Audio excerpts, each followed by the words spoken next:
I'm not like Dave Rubin, a giant sellout fraud who Wow. changed all of his positions and is totally useless and it shouldn't even be on here. He's just a waste of space. Wow. Really? Yeah. After all Okay, Dave yeah. said about coming Yeah. together? Welcome back to episode 3 of the making of Cenk Uygur. A couple of weeks ago, Cenk Uygur went on Piers Morgan and immediately melted down at Dave Rubin, accusing Dave of grifting. Even Piers Morgan was surprised because Cenk has been calling for reconciliation with MAGA. So today, we're diving into one of the most fascinating and dramatic stories in YouTube politics: the fallout between Cenk Uygur and Dave Rubin. Stick around, it's gonna get spicy. Dave worked with the Young Turks from 2013 to 2015. During his time there, he hosted and co-created the Rubin Report. At the time, Dave aligned himself with progressive values, but cracks in this relationship began to form over time, and by 2015, he left the network. Afterwards, Dave underwent a significant ideological shift. He rebranded himself as a champion of free speech and began hosting figures like Jordan Peterson, Ben Shapiro, and Dennis Prager. To support this transition, he first partnered with Aura TV and later with The Blaze.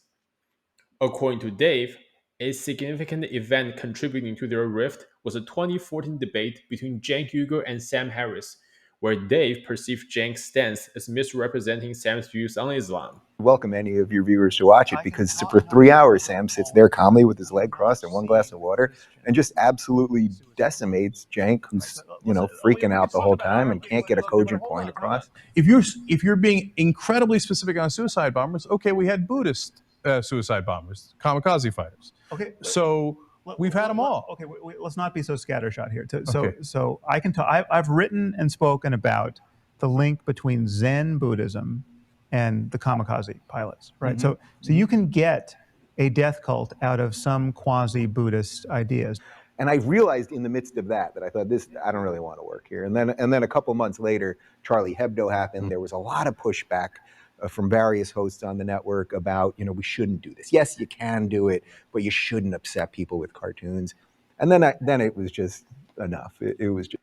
This incident, among others, led him to question the values of TYT, culminating in his departure. His departure wasn't just a professional split, it became deeply personal. Dave started accusing Cenk and the TYT team of being dogmatic and unwilling to engage with opposing viewpoints. The Rubin Report soon became a platform for conservative and libertarian-leaning voices.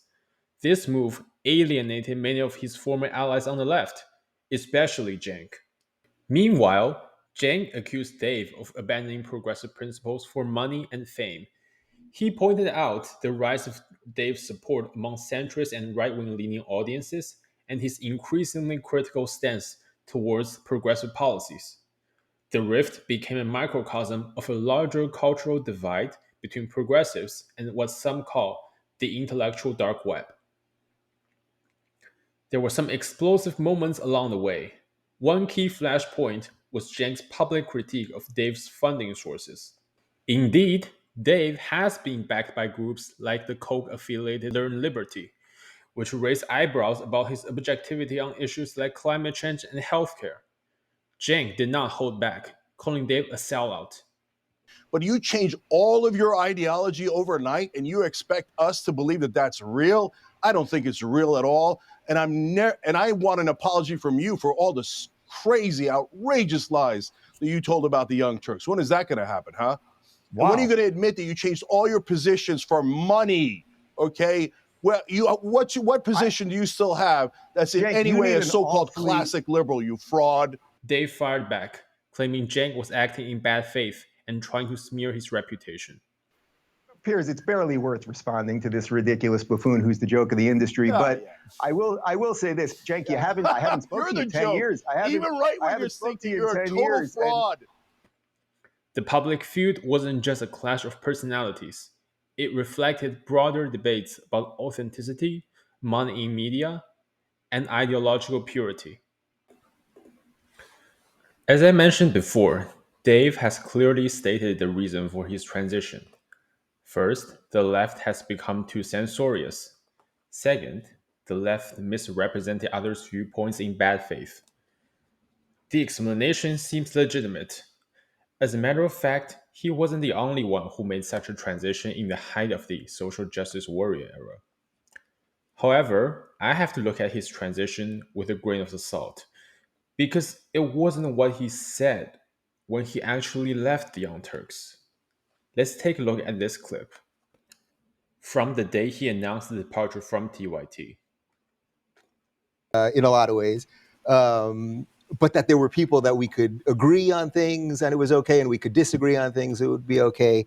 And as I said to you on Saturday, especially when in certain foreign policy things, me and you have pretty severe disagreements on things, but literally not once in 2 years here did you ever, or anyone at TYD ever tell me what to say or that I can't say this or say that or anything like that. And to me, that's the best thing about what we do here, and that's like that I can if I don't know what button to press, or I'd press a button for you.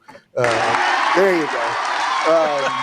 You think I don't have that button? I have that button. Sounds a bit different, huh?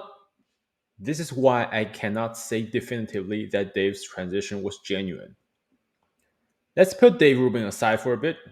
It is also ironic that Cenk is the one pointing fingers at someone who did a complete 180 in politics, since the closest to what Dave did was Cenk Uygur himself.